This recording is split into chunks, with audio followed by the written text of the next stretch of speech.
할렐루야. 네, 할렐루야. 우리 주님을 찬양합니다. 여러분, 오늘 읽으신 말씀은 예레미야 31장 1절부터 9절까지의 말씀입니다. 오늘 말씀을 보시면 전반적으로 이 출애굽이 떠오르실 수 있는데요. 여러분, 이 출애굽과 관련해서 이스라엘 백성들이 하나님을 구원의 하나님으로 이해하고 인식하는 데 있어서는 사실 출애굽이 굉장히 결정적입니다.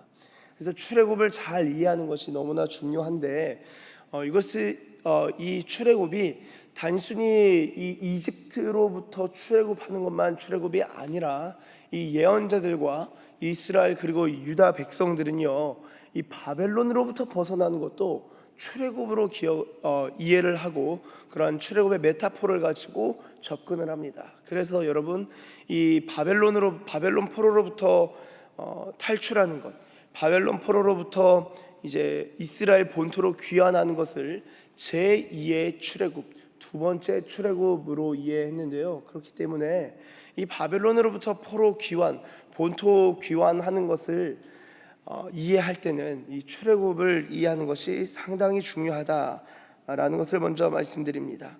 여러분, 이 31장 1절을 보시면 이렇게 적고 있습니다. 여호와의 말씀이니라. 그때에 내가 이스라엘 모든 종족의 하나님이 되고 그들은 내 백성이 되리라. 여러분, 지금 북이스라엘의 경우는 이미 사라진 지가 꽤 됐었죠. 이미 사라졌고 이미 이스라엘은 없습니다. 그리고 남은 것은 이제 남유다 뿐인데요.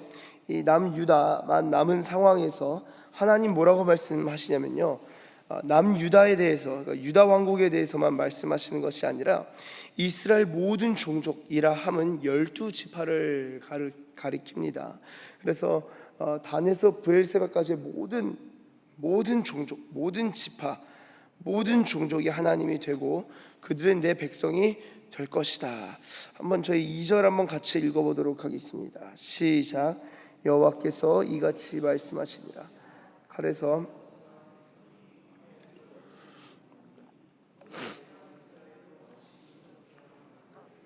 아멘. 여러분, 이 2절에서 보시면 칼에서 벗어난 백성, 이 말은 어떻게 보면 전쟁일 수도 있고요, 노역일 수도 있고요. 아무쪼록 이 애굽의 압제에서 벗어난 백성이 광야에서 은혜를 입었다. 여러분, 광야에서는 사실은 더 고통스러울 수도 있습니다. 그렇지 않나요? 그 이스라엘 불평이 사실은 굉장히 현실적이고, 출애굽 당시에 이스라엘 백성들의 불평은 사실 굉장히 상식적입니다. 합리적이에요.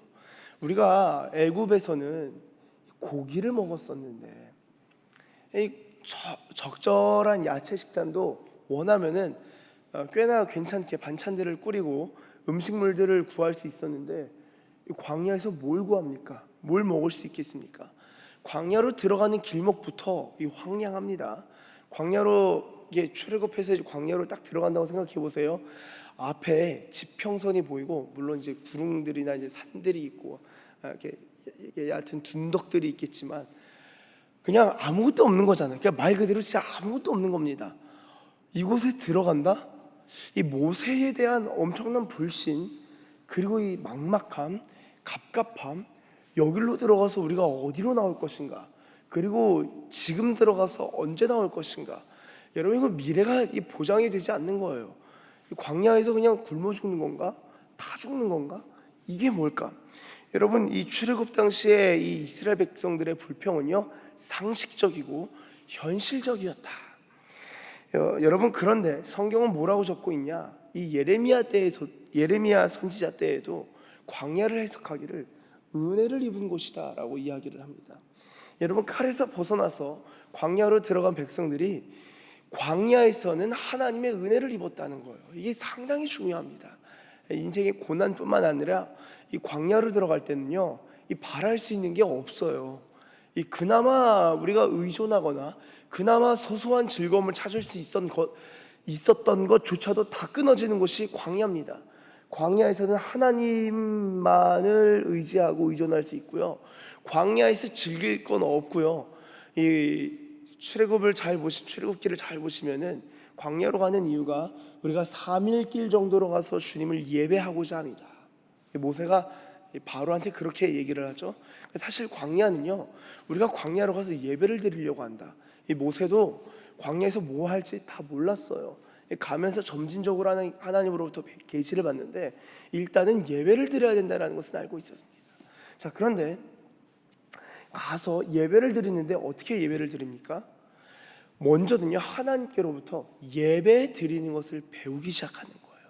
그래서 출애굽기 후반부는요, 예배를 드리는 것, 제사에 대한 규정들이 세세하게, 성막에 대한 규정들이 상세하게 쫙 나오는 것입니다.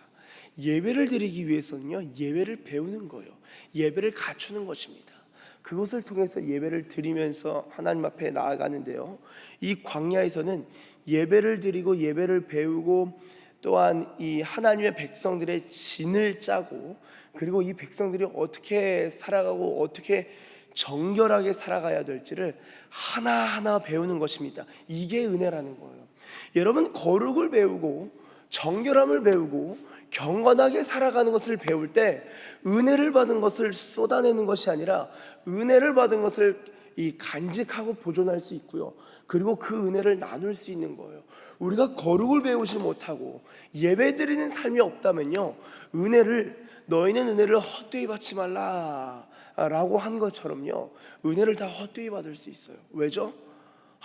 거룩함이 없이는 하나님의 은혜를 늘 혼합해서 섞어서 이 불결하고 부정하고 이 음란한 것, 그리고 이 거룩하지 못한 것들을 그런 마음과 그런 태도로 하나님의 은혜를 헛되이 받을 수 있기 때문입니다.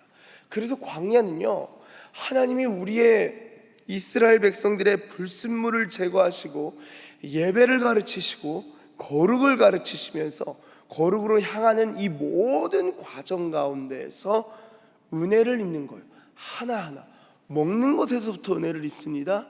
먹는 것, 만나와 메추라기 먹는 것에 은혜만 입나요? 마시는 것에서도 은혜를 입습니다. 자는 것에 있어서도 은혜를 입어요. 사는 것에 있어서도 은혜를 입는 거죠. 죽음으로부터도 하나님의 은혜를 입습니다. 여러 종류의 은혜를 입는 거예요. 그래서 여러분, 이 광야로 딱 들어가는 순간 광야라는 찬양도 있잖아요. 히즈윌의 그 광야라는 찬양도 있는데요, 정말 아무것도 없이 주님만 바랄 수 있는 거예요. 그래서 여러분, 어떤 의미로 볼 때요, 이 인생에서 광야를 딱 경험한다, 그 정말 놀라운 복이 임하는 것입니다. 그 인생에 다 고난이 있지 않냐? 그렇지 않아요. 다 고난이 있는 것 아닙니까? 그렇지 않다니까요. 고난이 있을 수는 있지만 광야로서 하나님께 연단받고 훈련받는 것은 전혀 다른 차원입니다. 고난이 있다고 광야는 아니에요. 광야는 광야로 인식될 때가 광야예요. 하나님 앞에 나아가서 하나님을 의지하고 불평하더라도 누가 들을 사람이 없어요. 물론 이제 한 200만 정도 있어서 옆 사람도 듣고 모세도 듣고 리더십들도 다 들었겠지만, 중요한 거는요, 이 광야로서 인식하는 자. 그래서 내가 하나님을 의지할 때가 됐구나. 내가 이 세상의 즐거움이 더 이상 나한테 낙이 되지 않는구나. 하나님만 의지해야겠다. 이 광야로 들어간 자는 은혜를 입기 시작합니다. 은혜를 입는 거예요. 여러분, 그런데요, 이 은혜를 입는 게 이 과정으로서 서술이 되는데 2절 뒤에 보시면 곧 내가 이스라엘로 안식을 얻게 하러 갈 때라. 정말 놀라운 이 말씀이죠. 왜냐? 광야에서 은혜를 입었나니 그것은 곧 이스라엘의 안식을 얻게 하러 갈 때라. 여러분이 안식을 얻게 한다, 이 안식을 얻게 한다가 무엇이냐면요, 이 여기서 안식을 얻게 한다라는 게 대부분, 여러분, 안식하면 히브리어로 샤밧이라고 하죠. 그래서 지금도 이스라엘에 있는 유대인들이 이 안식이 되면 샤밧 샬롬, 그게 안식일 인사예요. 샤밧 샬롬, 그 샤밧, 그것이 이제 안식입니다. 샤밧인데요, 여기서는 샤밧이 아니라 라하가를 쓰나, 라하가, 안식. 그래서 이 동사가 이스라엘이 포로로 끌려간 상황을 묘사하기 위해 사용되었는데, 신명기 28장 65절을 참조하시면은 거기서도 이제 이 끌려가는 그 안식을 얻게 하러 갈 때라는 것을 볼 수 있는데요. 그러니까 하나님께서 안식을 얻게 하기 위해서 이스라엘을 끌고 가는, 인도해 가는 그런 상황을 우리는 이미지로서 떠올릴 수 있는 것이죠. 여러분, 광야를 거쳐서 우리가 가는 것은요, 안식입니다. 그러니까 인생이 광야 같아도요, 우리에게 안식할 때가 남아 있어요. 그것이 이제 히브리서 4장에서도 안식에 대해서 말할 때 우리에겐 남아 있는 안식이 있다, 안식이 남아 있다라고 표현하곤 하죠. 그래서 이 광야를 거친 사람은요, 이 내적인 물론 이제 우리가 주님 품에 안기는 것이 최종적인 안식이겠지만요, 그 주님 품에 안기는 것이 우리가 꼭 죽어서만 가는 천국이 아니라면서요. 그 말이 정말 맞는 것이, 주님의 안식을 경험하는 것이 죽어서만 경험하는 것이 아니라 이 세상 살아가면서 안식을 경험하는 거예요.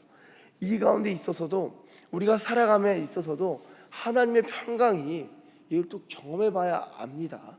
옆에서 평강해라 평강해라 해도 몰라요. 하나님이 부어주신, 성령께서 부어주시는 평강을 경험할 때에 이 상황이 지금 장난이 아닌데 이게 어떻게 안식이지? 여러분 생각해 보세요. 광야를 통과한 다음에 무엇이 있었습니까? 안식이 있었습니까? 전쟁이 있었죠. 가나안과 전쟁하잖아요. 근데 그 모든 과정이 하나님이 안식으로 인도하시는, 그리고 최종적으로는 안식을 주시는, 그것이 하나님께서 인생을 인도하시고, 한 개인을 인도하시고, 한 가정을 인도하시고, 한 국가, 한 민족, 한 족속을 인도하시는 하나님의 방식이다. 그래서 하나님께서는 안식으로 인도하시는데요, 이런 전체적인 이 출애굽의 개념을 가지고 하나님께서 예레미야를 통하여서 말씀하시는 거죠.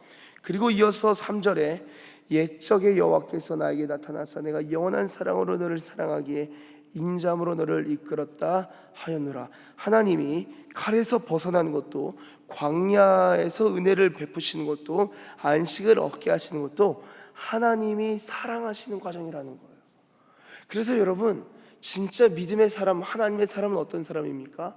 광야에서도 하나님의 사랑을 느끼면서 가는 자, 어렵지만 하나님의 사랑을 인지하는 자입니다. 그러면서 4절에 처녀 이스라엘아 내가 다시 너를 세우리니 네가 세움을 입을 것이요 네가 다시 소고를 들고 즐거워하는 자들과 함께 춤추며 나오리라. 5절 네가 다시 사마리아 산들에, 철저하게 지금 이스라엘을 말하는 거죠. 유다만이 아니라 이스라엘을 말하는 겁니다. 사마리아는 이스라엘이죠. 포도나무들을 심되 심는 자가 그 열매를 따기 시작하리라. 에브라임 산 위에서 파수꾼이 외친 날이 있을 것이라. 이르기를 너희는 일어나라 우리가 시온에 올라가서 우리 하나님 여호와께로 나아가자 하리라. 여러분, 우리가 시온에 올라가서 하나님께로 나아가자, 이것을 어디서 외치나요? 에브라임 산 위에서 파수꾼이 외친다는 거예요. 여러분, 이스라엘, 북이스라엘의 수도는 이 멸망하기 전에 이 사마리아였고요. 이 에브라임 산이라는 것은 이스라엘, 이 북이스라엘 사람들의 산인 건데요.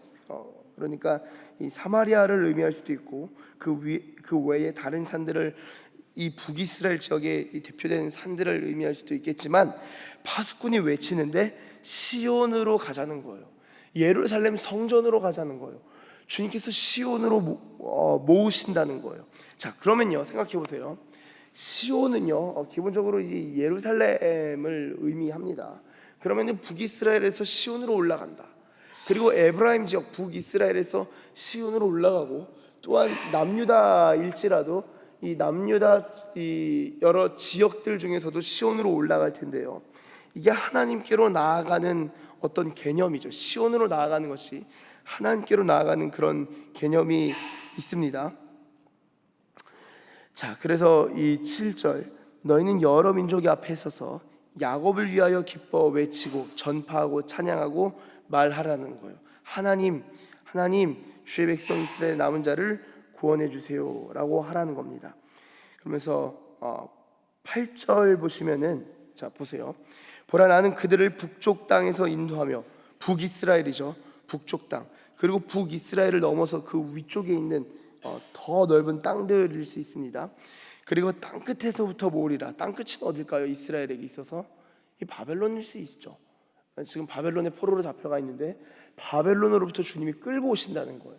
그리고 북쪽에서부터 다 끌고 오신다는 거예요. 그래서 백성들을 모으신다는 거예요. 근데 그들 중에 어떤 사람들이 있어요? 막 건장하고 막 젊은 장정들이 건강해서 막 시온으로 오는 것이 아니라, 그들뿐만이 아니라 그들 중에는 맹인도 있고 다리 전 사람도 있고 잉태한 여인. 여러분, 잉태한 여인이 막 걷는 게 쉽습니까? 뛸 수 있습니까? 없죠. 천천히 걸을 수밖에 없잖아요. 그들도 올 수 있고요. 해산하는 여인, 얼마나 그 몸이 어렵고 힘듭니까? 근데 그도 하나님께로 온다는 거예요. 이 큰 무리를 이루어서 시온으로 나온다는 것입니다. 자, 그러면요, 31장의 이미지 메타포는 무엇입니까? 자, 바벨론, 이 남유다, 예루살렘을 중심으로 한 남유다만이 아니라 남유다와 북이스라엘이 이미 멸망해서 사라졌는데, 이 모든 사람들이 지금 뿔뿔이 흩어지고 특별히 바벨론까지 잡혀가 있는데, 북쪽 땅과 땅끝 바벨론에서부터 하나님이 이끌어내셔서 어디로 인도해 가시는 거죠? 지금 시온으로 가는 거예요. 하나님이 시온으로 인도해 가시는 거예요. 근데 이들 중에 누가 있다고요? 맹인도 있고 다리 저는 자, 잉태하는 여인, 해산하는 여인, 이 사람들이 시온을 향하여 걸어가기 시작한다는 거예요. 하나님께로 나아가기 시작한다는 거예요. 젊은 장정과 용사들과 군인들만 하나님께서 부르시는 것이 아니라 정말 취약한 자들, 연약한 자들, 돌아올 수 없겠다 싶은 자들까지 하나님이 다 불러 큰 무리를 이루어 인도하시는데요, 우리 9절 한번 같이 읽도록 하겠습니다. 시작. 그들이 울며 돌아오리니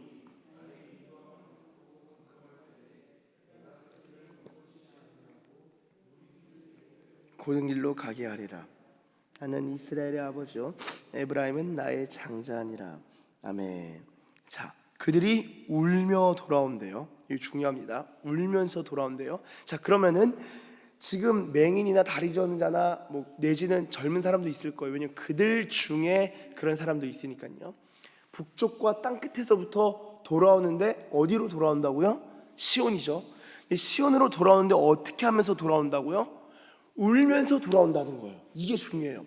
여러분, 시온으로 갈 때는요, 첫 번째 행위가 우는 것입니다. 울며 돌아가는 거예요. 그래서 자, 말씀 시편 126편을 가서 보시면요, 시편 126편, 이게 시온으로 돌아가는 그 그림을 잘 보여주는데요, 몇 군데가 있지만 시편 126편 한번 보시길 바랍니다.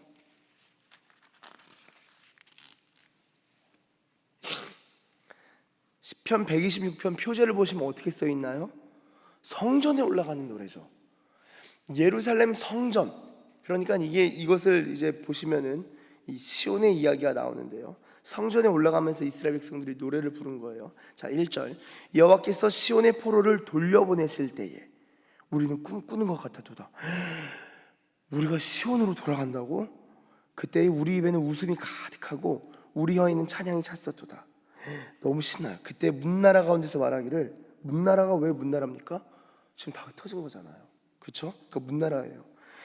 말하기를 여호와께서 그들을 위하여 큰 일을 행하셨다 하였도다. 여호와께서 우리를 위하여 큰 일을 행하셨으니 우리는 기쁘도다. 여호와여, 우리의 포로를 남방 시내들 같이 돌려보내소서. 그리고 분명히 웃음 이야기를 하는데요, 5절 유명한 구절이죠. 이게 시온이에요. 시온시예요. 시온시를 말할 때 5절 6절 우리가 유명한 구절을 많이 그냥 따로 떼서 말하는데요, 한번 5절 6절 같이 읽어보겠습니다. 시작. 눈물을 흘리며 씨를 뿌리는 자는 기쁨으로 거두리로다. 울며 씨를 뿌리러 나가는 자는 반드시 기쁨으로 그 곡식단을 가지고 돌아오리로다. 아멘. 우리는 이거를 열심히 일하면은, 눈물 흘리면서 열심히 일하면은 돈 많이 벌 거다, 이런 걸로 이해를 해요. 그게 아니라 이거 시온시입니다. 그래서 여러분, 바벨론에서 눈물을 뿌리면서 주여 우리를 돌려보내소서 할 때 주님이 들으시고 내가 복귀시키겠다, 내가 너희를 돌려보내겠다 하신 거고요. 그러면서 웃음이 차고 찬양이 가득하면서 주님 어떻게 갑니까? 근데 다시 울며 이 눈물을 흘리면 주님 우리를 인도하시는군요. 그 눈물을 흘리면서 주께 인도함을 받는 거예요. 그래서 여러분 이 126편뿐만 아니라 한 번만 좀 더 찾아볼게요. 시편 84편. 이 시편은 다 예언적인 강합니다. 연의 성격이 강해요. 시편 84편 5절부터 7절인데요. 제가 읽겠습니다. 84편 5절부터 7절. 주께 힘을 얻고 그 마음에 시온에 데려가 있는 자는 복이 있나이다. 그들이 눈물 골짜기로 지나갈 때에 그곳에 많은 샘이 있을 것이며 이른 비가 복을 채워 주나이다. 그들은 힘을 얻고 더 얻어 나아가 시온에서 하나님 앞에 각기 나타나리이다. 자, 시온에서 하나님 앞에 나타나죠. 그런데 어디를 지나요? 6절 눈물 골짜기를 지난다는 거예요. 눈물 골짜기를 지난 자가 시온에 올라가는 법입니다. 여러분, 그래서 이 골짜기를 지나는 것이 다시 31장 예레미야 31장 돌아와 보실까요? 9절. 예레미야 31장 9절. 그들이 울며 돌아오리니 나의 인도함을 받고 간구할 때에 내가 그들을 넘어지지 아니하고 물 있는 계곡에 곧은 길로 가게 하리라. 자, 그러니까 이 물 있는 계곡이라는 것은요, 여러분 그 산을 생각해 보시면 이렇게 막 능선이 있고 막 굽이치잖아요. 그럼 골짜기가 있는 곳은 어디입니까? 다시 계곡이 있는 곳은 어디입니까? 골짜기죠, 골짜기. 근데 이 골짜기를 뭘로 표현해요? 물이 가득한데 이게 눈물 골짜기이기도 하다는 거예요. 그리고 이게 곧은 길이기도 하다는 거예요. 자, 여러분, 시온의 대로 이 곧은 길이라는 것은 무엇입니까? 울면서 눈물로부터 시작하여서 가는 것입니다. 울면서 눈물로 씨를 뿌린 자는 시온에서 기쁨으로 단을 거두는 거예요. 사랑하는 여러분, 이게 하나님의 구원의 방식, 구원의 서정, 이 프로세스라고 볼 수 있는 것 같아요. 그래서 정말 이 시온의 임재와 시온의 영광과 안식을 얻는 자는요, 제가 늘 말씀드리지만 예레미야를 통해서 거짓 안식, 인간적인 위로는 위로가 될 수 있는 게 아니에요.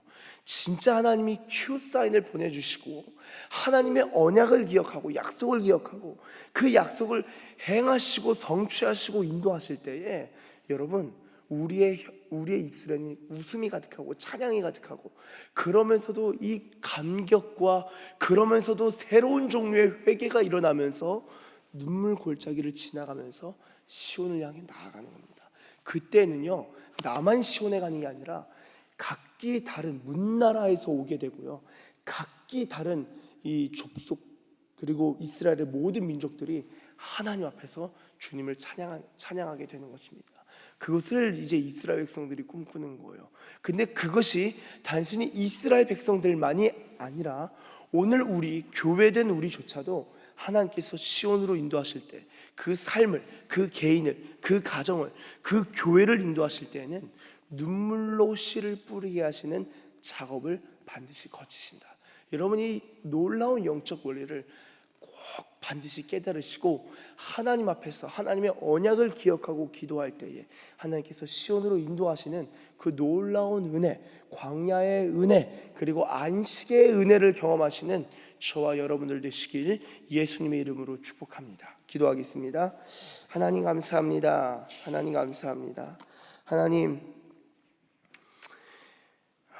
눈물을 흘리며 씨를 뿌리는 자 기쁨으로 거둘 것이다. 주님 말씀하셨사온데 하나님, 이 골짜기 그리고 곧은 길로 주께서 인도하시고 특별히 이 시온으로 인도하시는데 남유다만이 아니라 이미 멸망하여 존재하지도 않는 이스라엘조차도 주께서 다시 세우시고 인도하시겠다 말씀하시고 약속하셨습니다. 하나님, 이 계곡의 곧은 길로 가게 하는데 하나님께서는 이스라엘의 아버지가 되신다. 주님, 그리고 우리 교회 모든 성도들의 아버지가 되신다. 주님 말씀하셨사오니 우리가 일어나 주님 시온에서 주님 앞에 서서 하나님을 찬양하는 백성들이 될 줄로 믿습니다.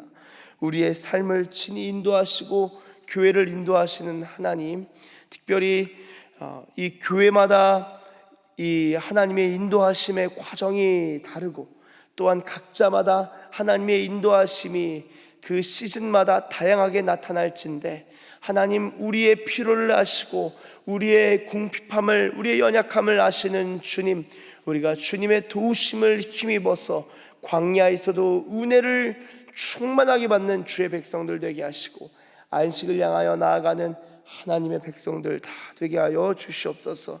우리를 시온으로 인도하시는, 최종적인 구원으로 인도하시는, 안식으로 인도하시는, 영광으로 인도하시는 우리 주님을 찬양하며 감사드리며 예수님의 이름으로 기도드립니다.